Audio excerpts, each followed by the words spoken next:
Hello everyone, आज की इस वीडियो में हम पढ़ने वाले हैं प्री फॉर्मुलेशन के बारे में। चलिए डिस्कस करते हैं। प्री फॉर्मुलेशन, फॉर्मुलेशन करने से पहले जो भी आप स्टेप्स करते हैं वो सब आपके प्री फॉर्मुलेशन स्टडीज़ के अंदर आते हैं।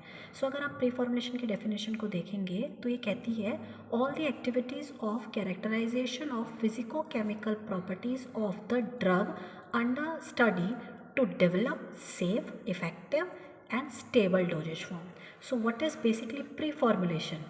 प्री-फॉर्मुलेशन किसी भी डोजेज फॉर्म को फॉर्मुलेट करने से पहले जो भी आप एक्टिविटीज़ परफॉर्म करते हैं, जो भी आप फिजिको केमिकल प्रॉपर्टीज़ को आप कैरेक्टराइजेशन करते हैं, वो सब आपके प्री-फॉर्मुलेशन स्टडीज़ के अंदर आते हैं।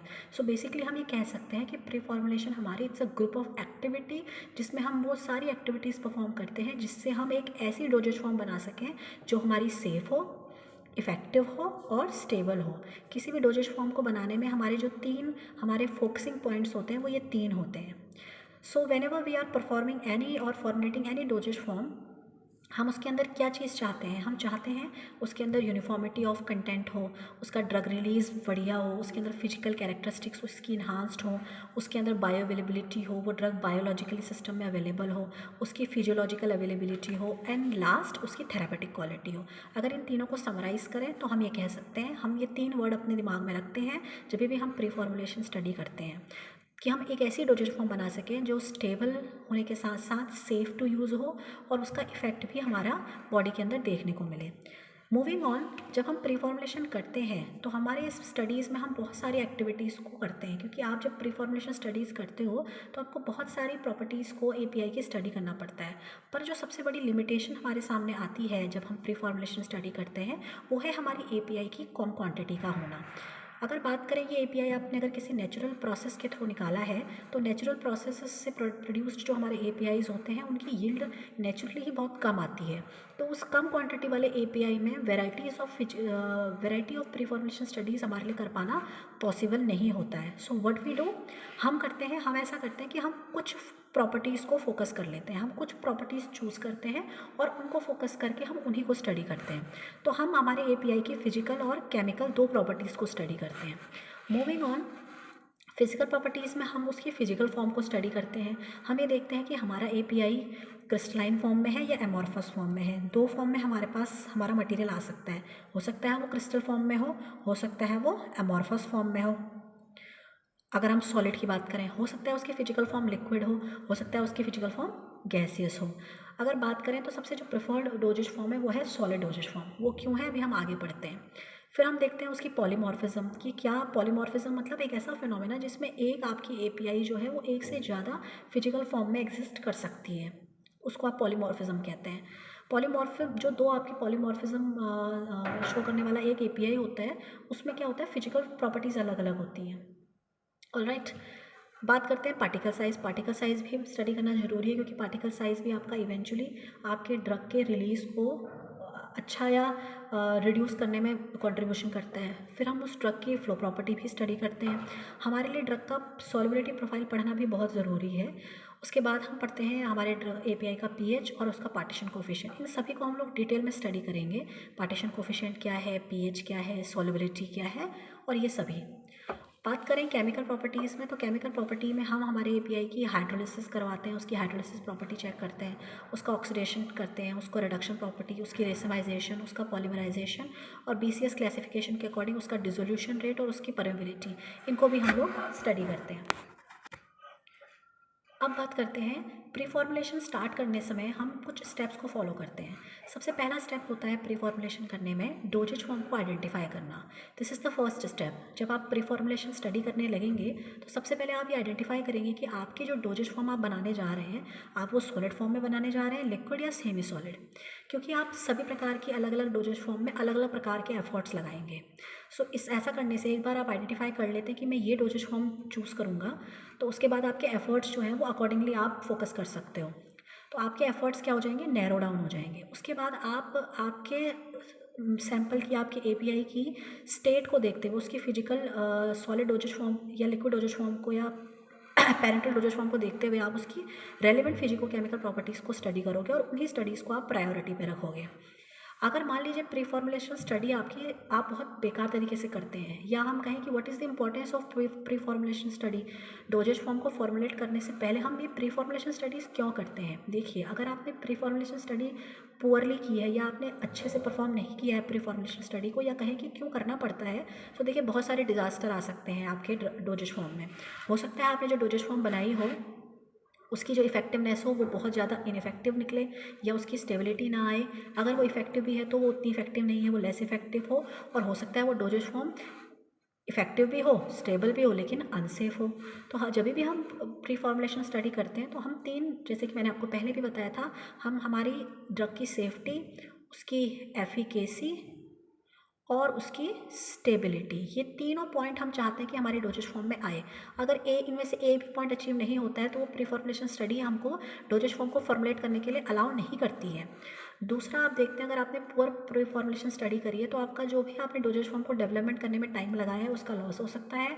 अब चूँकि डेवलपमेंटल टाइम का लॉस हुआ है तो जाहिर सी बात है आपका एक्सपेंडिचर भी बढ़ सकता है, आपको फिर से डेवलपमेंटल स्टडीज़ करनी पड़ेंगी। ऐसा होने के बाद एक और नुकसान हो सकता है कि आप उसके बाद अगर आपने अच्छे से प्री फॉर्मुलेशन स्टडी नहीं करी है तो in vivo bio availability, bio equivalence studies आप रिपीटेडली करने के लिए मजबूर हो जाएंगे। सो ये सारे हमारे सामने रिजल्ट हैं for if you perform poor preformulation studies. So उसके बाद जब हमें प्री फॉर्मुलेशन का डेटा मिल जाता है, उस डेटा को हम कहाँ पास करते हैं, जो हमारा F&D डिपार्टमेंट होता है वहाँ पास किया जाता है। उसके बाद वो फिर डोजेज फॉर्म को फॉर्मुलेट करने के लिए उस डेटा का हेल्प लेते हैं। अब बात करते हैं फिजिकल प्रॉपर्टीज़ की। तो हमारा API जो है, हम उसकी ये तीन चीज़ों को स्टडी करेंगे फिजिकल प्रॉपर्टीज़ में। उसकी सॉलिड स्टेट की प्रॉपर्टीज़ को, क्योंकि सॉलिड ही सबसे ज़्यादा स्टडी की जाएगी। क्यों? Because solid is the most preferred state of API for developing the doses form. इसके क्या रीजंस हैं? इसके रीज़न की बात करें, नंबर 1 रीज़न ये है कि आप अगर सॉलिड डोजेज फॉर्म लेते हैं तो सॉलिड को हैंडल करना बहुत आसान है, उसका प्योरीफिकेशन बहुत आसान है, उसको ईजिली क्रिस्टलाइज किया जा सकता है। और नेक्स्ट एडवांटेज, इसकी केमिकल स्टेबिलिटी लिक्विड और सेमी सॉलिड्स के कंपैरिजन में अच्छी होती है, बेटर इसकी स्टेबिलिटी होती है। दूसरी बात करें तो उसकी हम फिजिकल फॉर्म स्टडी करेंगे कि फिजिकल फॉर्म में आपका सॉलिड जो है वो किस किस फॉर्म में रहता है। तो उसमें हम देखेंगे वो 3 सॉलिड फॉर्म में रह सकता है, क्रिस्टलाइन, एमॉर्फस और लिक्विड क्रिस्टल। तो ये क्रिस्टल और एमॉर्फस हम लोग डिस्कस करते हैं कि क्या है क्रिस्टलाइन और क्या है एमॉर्फस। जब हम बात करते हैं सॉलिड स्ट्रक्चर की, तो हमारा जो API है, जैसे कि हमने पहले पढ़ लिया कि सॉलिड फॉर्म जो है वो API की सबसे प्रेफर्ड फॉर्म है। तो सॉलिड आपका 3 फॉर्म में रह सकता है, एमॉर्फस फॉर्म में, क्रिस्टल फॉर्म में, या फिर लिक्विड क्रिस्टल फॉर्म में। सबसे पहले स्टडी करते हैं एमॉर्फस फॉर्म को। देखिए, एमॉर्फस फॉर्म क्या है। मान लीजिए आपका एक सॉलिड है, सॉलिड में आपका एटम्स जो है वो ऐसे अरेंज है। मान लीजिए ये एटम है, ये इस तरीके से अरेंज है। ये एमॉर्फस का केस है। अगर आप क्रिस्टलाइन का देखेंगे तो क्रिस्टलाइन में क्या है, एटम्स जो होते हैं वो एक लॉन्ग रेंज ऑर्डर शो करते हैं। लॉन्ग रेंज ऑर्डर शो करने का मतलब ये है कि जो अरेंजमेंट होगी एटम्स की वो लंबी दूरी तक का अपने आप में को रिपीट कर रही होगी। जो अरेंजमेंट होगा वो आपका लॉन्ग रेंज तक का एक जैसा ही होगा, और बहुत आपका एज़ कम्पेयर टू एमॉर्फस काफ़ी वेल डेफिनेट आपको स्ट्रक्चर नज़र आएगा इन केस ऑफ क्रिस्टलाइन। तो देखिए, ये है हमारा एमॉर्फस स्ट्रक्चर। आप देख सकते हैं एमॉर्फस सॉलिड का मतलब क्या है। एमॉर्फस सॉलिड जो होता है उसके अंदर आप देखेंगे जो अरेंजमेंट है एटम्स का वो इर्रेगुलर है। ये 4 एटम्स एक दूसरे के साथ अच्छे से अरेंज्ड है, क्लोजली पैक्ड होकर अरेंज है। फिर आप देखेंगे इर्रेगुलरिटी है अरेंजमेंट में। इस तरीके के ऑर्डर को कहते हैं हम शॉर्ट रेंज ऑर्डर। तो आप देखेंगे कि आपके एमॉर्फस सॉलिड में लॉन्ग रेंज ऑर्डर नहीं पाई जाती है, शॉर्ट रेंज ऑर्डर पाई जाती है, या कहेंगे कि रैंडमनेस बहुत ज़्यादा है। इसकी जो एंट्रोपी है वो बहुत ज़्यादा है, रैंडम व्यवस्था होती है एटम्स की आपके with in the defined structure. तो आप देखते हैं एमॉर्फस जो है उसका कोई वेल डिफाइंड स्ट्रक्चर नहीं है इन ऑल 3D स्पेसेस। और अगर हम बात करें ऑर्डर की तो इसके अंदर शॉर्ट रेंज ऑर्डर होती है, लॉन्ग रेंज ऑर्डर इसमें किसी भी डायमेंशंस में इसमें आप लॉन्ग रेंज ऑर्डर नहीं देख सकते हैं। इसके पार्टिकल का साइज़ छोटा होता है, रिजल्टेंट एमॉर्फस का सरफेस एरिया ज़्यादा होगा। यहाँ देखिए, मैंने यहाँ पे पॉइंट्स लिख रखे हैं। सो आप देखेंगे एमॉर्फस में आप लॉन्ग रेंज ऑर्डर नहीं देखेंगे, शॉर्ट रेंज ऑर्डर इसमें हो सकती है किसी 3 डायमेंशनल स्ट्रक्चर में। और इसके अंदर एनर्जी बहुत ज़्यादा होती है क्योंकि रैंडमाइजेशन ज़्यादा है। जितना रैंडम आपके एटम्स अरेंज रहते हैं उनकी फ्री एनर्जी उतनी ज़्यादा होती है, एंथैल्पी उतनी ज़्यादा होती है। अब पार्टिकल का साइज़ छोटा है तो सरफेस एरिया ज़्यादा होगा, सरफेस एरिया ज़्यादा होगा तो जो सॉल्वेंट अटैक करने की टेंडेंसी होगी वो ज़्यादा एरिया पे आपका सॉल्वेंट अटैक करेगा, तो ये ज़्यादा हाइग्रोस्कोपिक होते हैं। अब हाइग्रोस्कोपिक ज़्यादा है तो जाहिर सी बात है स्टेबिलिटी क्या रहेगी इनकी, they are not that stable. लेकिन अगर हम बात करें सॉल्युबिलिटी की तो अमॉर्फस सॉलिड की सॉल्युबिलिटी ज़्यादा होगी पानी के अंदर as compare to crystalline solid, क्योंकि पार्टिकल का साइज छोटा है तो छोटा पार्टिकल्स जल्दी आपका पानी के अंदर सॉल्युबल हो जाएगा।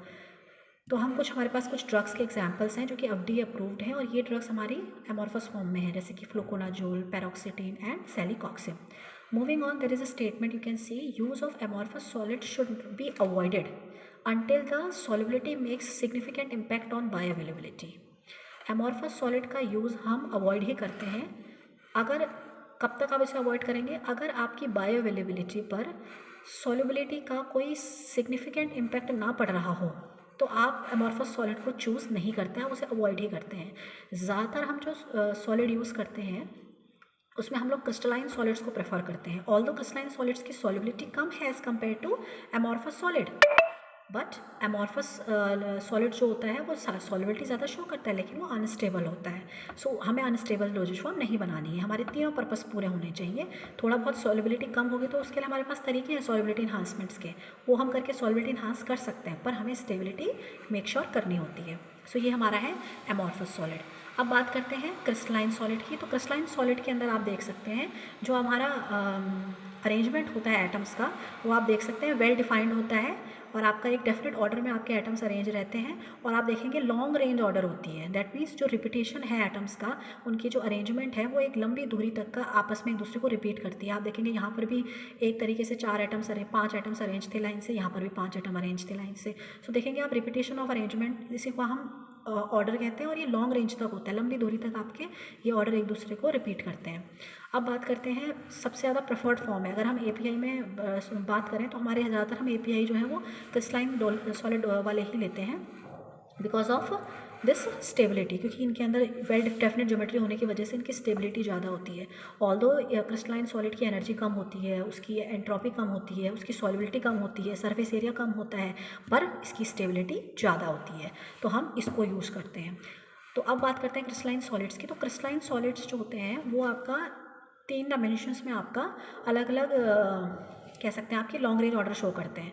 तो आपके एक्स, ये आपका मान लीजिए एक्स एक्सिस है, ये वाई एक्सिस है और ये बीच में आपका जेड एक्सिस है। तो जो क्रिस्टलाइन सॉलिड होता है वो इन तीनों डायमेंशंस के अलॉन्ग अपने आप को अरेंज करता है और इनके बीच में बनने वाले एंगल्स बदलने की वजह से आपके पास अलग अलग तरीके के क्रिस्टलाइन सॉलिड्स होते हैं। कुछ होते हैं आपके पास सिंपल क्यूबिक क्रिस्टलाइन सॉलिड, कुछ होते हैं टेट्रागोनल, कुछ होते हैं ऑर्थोरोम्बिक और कुछ होते हैं हेक्सागोनल। ये जो हमारे पास डिफरेंट टाइप के क्रिस्टलाइन सॉलिड्स हैं ये हैं हमारे on the basis of angle between the X, Y और जेड प्लेन। मूविंग ऑन, अब बात करते हैं हम क्रिस्टल के हैबिट की। तो क्रिस्टल का हैबिट क्या है, देखिए हम हमारे हैबिट की बात करें तो हैबिट का मतलब ये है यहाँ पर आपका जो क्रिस्टल है उसका जो बिहेवियर है वो उसके एनवायरनमेंट पे डिपेंड करता है। जैसे हमारा बिहेवियर हमारे एनवायरनमेंट पे डिपेंड करता है ना, हम अपने एनवायरनमेंट के अकॉर्डिंग अपने को अडेप्ट करते हैं और अपने हैबिट को, अपने बिहेवियर को चेंज करते हैं। तो ऐसे क्रिस्टल भी अपने हैबिट को चेंज करता है। तो क्रिस्टल हैबिट का मतलब ये उसका रिलेटिव डेवलपमेंट है क्रिस्टल का, ठीक है। रिलेटिव डेवलपमेंट का मतलब आपने उसको कैसा एनवायरनमेंट दिया है उस हिसाब से उसका बिहेवियर बदलता है, उस हिसाब से उसका डेवलपमेंट चेंज होता है। फॉर एग्जांपल, चलिए सो एग्जांपल समझते हैं। आपने सोडियम क्लोराइड को एक्वा सोल्यूशन में डाला तो सोडियम क्लोराइड एक्वा सोल्यूशन में जाके क्रिस्टलाइज हो जाता है और क्या बन जाता है, क्यूबिक फेस उसका बन जाता है, ठीक है। वहीं अगर आप NaCl को एक्वा सोल्यूशन में डालो और उसमें थोड़ा सा यूरिया ऐड कर दो तो जब वो क्रिस्टलाइज होगा तो वो ऑक्टाहेड्रल बनेगा। तो देखिए आप, आपके जो क्रिस्टलाइन सॉलिड्स है उसके फेस बदल रहे हैं, पहले आपका क्यूबिक फेस बन रहा है वो और उसके बाद उसका शेप जो है वो ऑक्टाहेड्रल बन जा रहा है। तो उसने अपने डेवलपमेंट को बदला, ठीक है। इसी को आप क्रिस्टल हैबिट कहते हैं। और क्रिस्टल हैबिट किस पे डिपेंड करेगा, क्रिस्टल हैबिट डिपेंड करेगा आपके जो आप प्रोसेस कर रहे हैं उसकी, जिस प्रोसेस में आप उसका जो एनवायरनमेंट चेंज कर रहे हैं, आप किस तरीके का सॉल्वेंट चूज़ कर रहे हैं, उस हिसाब से आपका, आपने यहाँ देखिए उसका एनवायरनमेंट चेंज किया। NaCl पानी में पड़ा हुआ था, जब वो प्लेन पानी में था तो उसने अपने आप को क्यूबिक फेस में क्रिस्टलाइज किया, पर जैसे ही आपने उसके एनवायरनमेंट को चेंज करा by the addition of small amount of urea, NaCl के क्रिस्टल्स जो हैं वो ऑक्टाहेड्रल शेप के निकल के आए। So we can say that crystals have different habit depending upon the process we are putting into them.